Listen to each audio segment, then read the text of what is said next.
Mi nombre es Lorenzo Nájera y soy originario de un rancho del estado de Guerrero, de una comunidad llamada Metlatonoc. Corría el año de 1989, cuando decidimos salir para acampar a un bosque hermoso que se alzaba en lo más alto de la montaña. En aquella ocasión me acompañarían mis amigos Juan y María. Recuerdo con claridad que era el mes de marzo durante la Semana Santa, muy cerca del día de guardar reposo, pues es cuando se conmemora la muerte de Cristo. El clima era totalmente perfecto, pues el sol brillaba con mucha fuerza y el cielo estaba despejado sin señal alguna de lluvia. Todo parecía propicio para la caminata. Como gente de campo llevábamos víveres suficientes únicamente para un día. Nuestra vestimenta era la típica de nuestro rancho, sencilla pero resistente. No podía faltar el machete en nuestra aventura, indispensable para protegernos de uno que otro peligro, así como la sal necesaria para preparar los frijoles al momento de la comida. Éramos muy pobres en aquella época, por lo que no contábamos con una tienda de campaña, pues en su lugar utilizamos plásticos y lonas viejas que nos servirían apenas para cubrirnos del viento durante la madrugada. A pesar de ser indígenas del lugar, no conocíamos la montaña en toda su extensión. Los más viejos del pueblo solían prohibirnos adentrarnos en aquella zona, a la que llamaban la Montaña de la Bestia. Se trataba de un sitio de difícil acceso, envuelto en historias aterradoras que se transmitían de generación en generación. Relatos oscuros y advertencias constantes rodeaban aquel lugar, y aún así decidimos internarnos en él, sin imaginar que yo terminaría viviendo una de esas historias en carne propia. A los tres nos gustaban las caminatas largas y la sensación de perdernos entre la naturaleza. Aquella ocasión hicimos la promesa silenciosa de entrar al territorio prohibido sin decir nada a nadie. Al salir de casa, mis padres me desearon buena suerte y me pidieron con evidente preocupación que no nos adentráramos en la zona prohibida. Sin embargo, una vez que llegamos al punto donde el camino se volvía más difícil, amarramos a los burros y continuamos a pie, decididos a disfrutar de la naturaleza. Cada uno cargó su morral y caminamos varios kilómetros entre paisajes que parecían sacados de un sueño. El tiempo pasó sin que nos diéramos cuenta, y cuando el sol comenzó a ocultarse comprendimos que la noche nos alcanzaría rápidamente. Decidimos entonces colocar la lona para cubrirnos y pasar ahí la noche. Llegamos a un lugar cubierto de espinas y árboles secos de apariencia tenebrosa. No era ni de lejos el sitio ideal para poder descansar, pero no teníamos otra opción. Acomodamos lo poco que llevábamos para pasar la noche, y María comenzó a preparar unas tortillas mientras calentaba un pedazo de carne. El cansancio y el hambre se hacían evidentes después de tantas horas de caminata. Sabíamos que en aquella zona habitaban depredadores de gran tamaño, por lo que Juan y yo nos internamos un poco más en el bosque para recoger ramas y encender una fogata que nos protegiera. El entorno era demasiado inquietante. El bosque parecía un abismo completamente negro, silencioso como si la vida misma se hubiese retirado de aquel lugar. No se escuchaba ningún animal cerca, y tampoco ningún sonido de algún insecto, solo el susurro del viento entre los árboles de aquella fría madrugada. Para volver todo más aterrador, recuerdo que las ramas impedían que la luz de la luna lograra iluminar el suelo. Tras reunir la leña regresamos de inmediato, encendimos la fogata y comimos nuestra humilde cena, y agotados nos recostamos para dormir. La noche pasó sin que lográramos descansar del todo, como si algo invisible vigilara cada uno de nuestros movimientos desde la oscuridad. Al amanecer decidimos regresar al pueblo, así que recogimos las lonas y retomamos el camino de vuelta. Todo parecía tranquilo y hermoso, pero sin notarlo comenzamos a adentrarnos cada vez más en la inmensidad del bosque.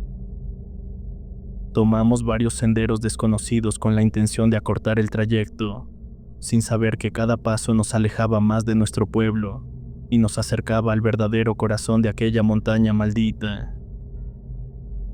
El panorama que se extendía frente a nosotros era totalmente espectacular, pero no podíamos detenernos para admirarlo.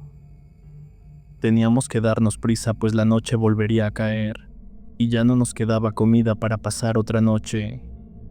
Además de que los burros seguían amarrados y no tenían agua cerca. Esa preocupación nos empujó para acelerar el paso, convencidos de que pronto llegaríamos al lugar donde supuestamente los habíamos dejado, y fue entonces cuando comprendimos la magnitud de nuestro error. La fogata de la noche anterior no había quedado completamente apagada, y el fuego había comenzado a devorar una parte del bosque. Para nuestra desgracia, las llamas se extendían sin control a la zona prohibida. Al darnos cuenta, el cansancio era tanto que cualquier intento por apagar el incendio resultaba inútil. El fuego avanzaba con una fuerza imparable, como si algo lo guiara montaña adentro. Presos del miedo, decidimos alejarnos de allí, pero al llegar al sitio donde debían estar los burros, no encontramos rastro alguno de su presencia. Caminamos alrededor recorriendo casi 1 kilómetro en busca de alguna señal, hasta que dimos con las sillas y los lazos tirados en el camino de tierra. Lo verdaderamente aterrador apareció unos metros más adelante, pues encontramos huesos y trozos de carne arrancados con brutalidad, pero no había una sola gota de sangre. No logramos entender qué clase de animal había hecho algo así. Los coyotes y los lobos no dejan restos de su víctima, pues devoran incluso los huesos del animal, pero aquello era completamente antinatural. Saqué el machete y traté de mantener la calma, sobre todo para tranquilizar a mis compañeros que eran menores que yo.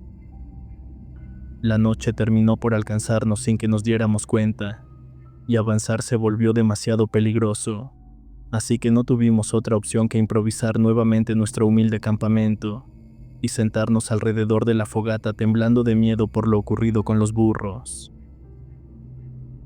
María preparó la poca comida que nos quedaba. Después, mientras el fuego crepitaba y la oscuridad nos rodeaba, Juan comenzó a relatar una antigua historia que había escuchado de su abuelo. Habló de un ser endemoniado conocido como Nahual, un antiguo brujo que, según se contaba, había pactado con fuerzas oscuras para proteger celosamente la naturaleza. Se alimentaba del bosque y castigaba sin piedad a quienes lo dañaban, devorando a cualquiera que osara destruir su hábitat. Al finalizar aquel relato, aseguró que aquella criatura siempre cobraba venganza contra quienes la molestaban. El ambiente se volvió más tenso después de aquel horrible relato. El miedo se mezcló con nuestra culpa, pues no solo habíamos perdido a nuestros burros en el camino, sino que también por nuestra imprudencia la montaña prohibida ardía en llamas. Con el cuerpo agotado y la mente perturbada, nos dispusimos a descansar. En algún punto de la madrugada, un sonido extraño me despertó. Era un ruido similar a un ronroneo grave que parecía surgir desde la misma oscuridad del bosque. Intenté alertar a María con demasiada cautela, pero el cansancio y la necesidad de aferrarnos a una explicación hicieron que pensáramos que quizás se trataba de algún animal rondando cerca. Sin embargo, en el fondo una sensación helada me advertía que aquello no era algo común. No quise levantarme para investigar el origen de aquel sonido, así que, vencido por el cansancio, volví a quedarme dormido. Con la salida del sol me puse de pie y recordé que Juan había dejado colgada una mochila en un árbol. En ella guardábamos lo último que nos quedaba de agua y comida. La sorpresa fue devastadora cuando descubrí que la mochila estaba completamente destrozada. No solo había sido abierta, sino que alguien se había llevado casi todo su contenido. Intenté mantener la calma, pero en ese mismo instante, a pocos metros de donde nos encontrábamos, encontramos los restos de los burros en una escena impresionante. Aquella visión terminó de quebrar cualquier intento de tranquilidad. Los huesos seguían allí, totalmente expuestos bajo la luz del día, como un recordatorio silencioso de que algo terrible nos acechaba. Cuando el sol comenzó a arreciar, decidimos regresar al pueblo. Durante el trayecto encontramos parte de la comida tirada entre los arbustos del camino. Agradecí a Dios aquel hallazgo, pues al menos serviría para calmar el hambre y darnos un poco de energía. Lo que había comenzado como un momento de esparcimiento se había transformado en una pesadilla fuera de control. En medio del camino, María se apartó un momento para internarse entre la maleza. Aseguró que regresaría enseguida, pero los minutos pasaron y ella no regresó. Era imposible que se hubiera ido sin nosotros, y más aún porque era la única que conocía bien el camino de regreso, así que la preocupación comenzó a crecer hasta convertirse en angustia. Una vez más perdimos la noción del tiempo, y la oscuridad cayó sobre el bosque. Buscamos en los alrededores con desesperación, y gritamos su nombre una y otra vez, pero no obtuvimos respuesta alguna. Tomamos la única linterna que nos quedaba, y salimos a buscarla sin rumbo fijo. Caminamos durante un largo rato, pero María no aparecía por ningún lado. Poco a poco nos adentramos en una zona del bosque donde la oscuridad era casi irreal. No supe cuántos kilómetros recorrimos antes de decidir detenernos un momento para descansar. Por nuestras mentes pasaron todo tipo de pensamientos, y uno de ellos era el más terrible, pues era la posibilidad de que María hubiera corrido la misma suerte que los burros del día anterior. De repente Juan tropezó y cayó al camino de tierra, golpeándose con fuerza la cabeza. Me apresuré para ayudarlo y noté que estaba sangrando.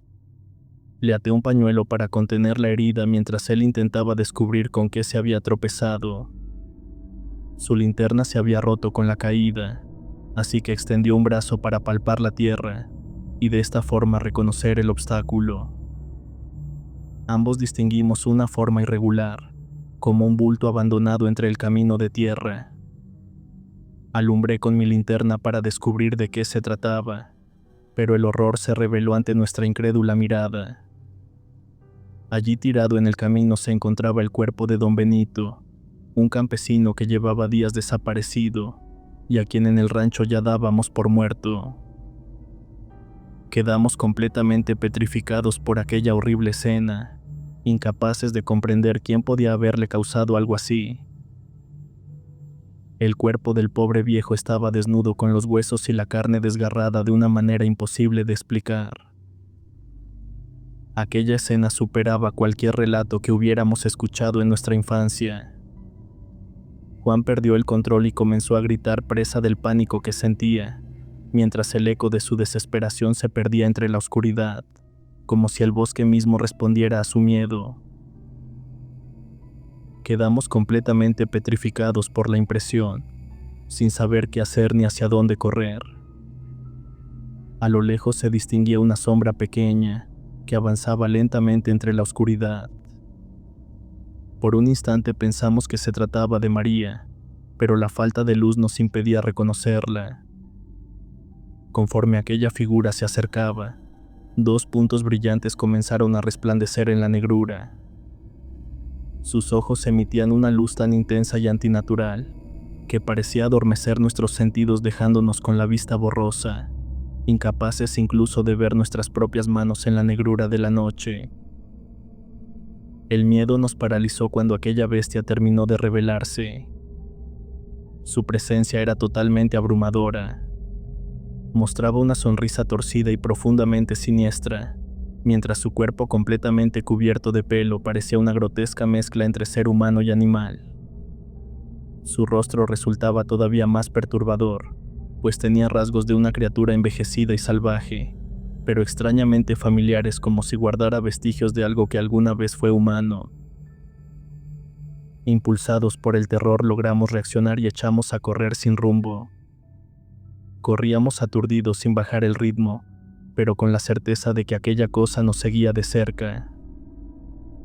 El tiempo dejó de existir y no supe cuánto corrimos entre gritos y llanto, Solo recuerdo el agotamiento y el miedo constante de sentir su presencia respirándonos en la nuca. De repente a lo lejos apareció una pequeña casa solitaria, como un espejismo en medio del infierno. Llegamos hasta ella y golpeamos la puerta con desesperación, pero nadie respondió. Convencidos de que era el único refugio posible, rompimos un vidrio y entramos por una ventana. El silencio dentro de la casa era tan pesado como el del bosque. No tardó mucho en comenzar a amanecer, y supimos que debíamos apresurarnos si queríamos llegar al pueblo con vida. Mi mente se llenó de muchas preguntas, y una de ellas me desgarraba por dentro. ¿Qué sería de mi amiga María? Pues no podíamos abandonarla ni aceptar que estuviera perdida. Antes de que saliera el sol decidimos retomar el camino. Avanzamos con dificultad, pero el tiempo pasaba y no encontrábamos la salida. De repente nos dimos cuenta de algo aterrador, pues caminábamos en círculos sin poder salir del lugar. Una y otra vez regresábamos al mismo punto, siempre frente a aquella casa, como si el lugar mismo nos retuviera. Para empeorar la situación a nuestro alrededor comenzaron a sonar gritos horripilantes que atravesaban el bosque. Eran lamentos que no parecían humanos, cargados de un dolor antiguo y salvaje. El pánico nos dominaba por completo, pero sabíamos que perder el control significaría nuestra muerte. Teníamos que obligarnos a seguir avanzando, pues la noche estaba por alcanzarnos nuevamente. La impotencia que sentía era tan profunda que me venció totalmente. Sin fuerzas me dejé caer y rompí en llanto, ahogado por la culpa de haber llevado a mis compañeros a ese infierno y de no poder hacer nada para mantenerlos a salvo. En ese momento un ruido seco nos hizo levantar la cabeza. Algo se desplazaba con rapidez entre los árboles, trepando las ramas con una agilidad imposible. En cuestión de segundos sentimos una presencia cercana y pesada, como si la oscuridad misma se hubiera detenido frente a nosotros. Juan me abrazó con una fuerza desesperada, como si aquel gesto pudiera anclarnos a la vida. Los arbustos comenzaron a sacudirse violentamente a nuestro alrededor, y el miedo se apoderó de nosotros de forma absoluta y paralizante. Entonces, entre las sombras y la maleza volvió a surgir aquella presencia infernal. La criatura emergió lentamente detrás de un arbusto, revelándose una vez más como el origen de nuestra desgracia. No había duda alguna de que aquel ser era responsable de la desaparición de María. La bestia se levantó frente a nosotros mostrando una mandíbula descomunal. En un momento se abalanzó con una ferocidad imposible. Sentí que en ese preciso momento nuestra vida llegaba a su fin, pero todo ocurrió demasiado rápido. La criatura atrapó a Juan por una pierna y lo arrastró con una fuerza brutal entre la vegetación, perdiéndose con él en la oscuridad del bosque. Yo no tuve oportunidad de hacer nada. El terror y la impotencia me vencieron por completo y perdí el conocimiento. Cuando desperté me encontraba tendido en la orilla de una carretera, a varios kilómetros del pueblo. Estaba desorientado y débil, como si mi cuerpo hubiera sido abandonado allí sin explicación. Mi madre estaba a mi lado con el rostro marcado por el llanto y el cansancio. Supe entonces que algo no encajaba, pues el tiempo no había transcurrido como yo lo recordaba. Con el corazón encogido descubrí que habían pasado 6 meses desde el día en que salí de mi hogar. Durante todo ese tiempo me buscaron incansablemente, creyendo que jamás volverían a verme con vida. Esa misma tarde fui llevado de regreso al pueblo, y la angustia me consumía al no saber qué había sido de mis amigos, pero más tarde supe la verdad. Los cuerpos de Juan y María habían sido encontrados en las copas de los árboles, completamente desnudos y colocados allí de una manera imposible de explicar. Aquello era lo más perturbador de todo, pues mientras ellos fueron hallados casi de inmediato, Yo permanecí desaparecido durante 6 largos meses. Para mí, sin embargo, solo habían pasado 3 días perdido en el bosque. El tiempo al parecer había sido distorsionado de una forma que nunca lograré comprender. Cuando conté todo lo ocurrido, los más ancianos del pueblo no se mostraron sorprendidos ante el evento. Mi abuelo aseguró que el nahual que habita la montaña me había castigado por haber profanado su territorio y por haber provocado la destrucción de su ecosistema. Dijo que aquel ser no perdona a quienes dañan lo que protege y que en ocasiones decide dejar vivir a uno solo para que cargue con el recuerdo y la culpa el resto de su vida. De una cosa estoy completamente seguro, pues hasta el día de hoy aquella montaña sigue siendo un lugar prohibido. Nadie se atreve a internarse en ella porque todos saben que está custodiada por un poderoso nahual, un guardián antiguo que aún acecha entre la oscuridad, esperando al próximo imprudente que ose desafiarlo.